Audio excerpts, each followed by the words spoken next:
നമുക്കൊരാള് രസമായിട്ടുണ്ട്. ഇതാണ് അറബിക്കഥയിലെ റാണിയായി ഓരോ കിനാവിലും വന്നു നീ, അറബനമുട്ടിന്റെ താളമായി ആടി ഉലങ്ങന്റെ കൽവില്, വെള്ളിമണിക്കൊലുസണിഞ്ഞ പെണ്ണേ,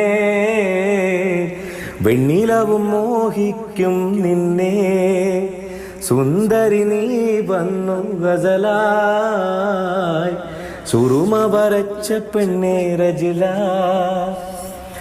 അപ്പോ ഇന്ന് താഴത്തുനിന്ന് മാന്തുക, പാട്ട് നിർത്തിക്കൊള്ളു. എൻ്റെ പാട്ട് തീരെ ഇഷ്ടമില്ലാത്തൊരാളാണ്. അപ്പൊ ഇതാണ് രജില, നമ്മളെ ജീവിതത്തിലേക്ക് സകല സൗഭാഗ്യങ്ങളുമായിട്ട് കടന്നു വന്ന, എന്നെയും സഹിച്ചു കഴിഞ്ഞ് 10-18 കൊല്ലമായി ജീവിക്കുന്ന ഒരു പാവം വീട്ടമ്മ. ഞാൻ ഭയങ്കര പോലും അതൊക്കെ രജില 1-2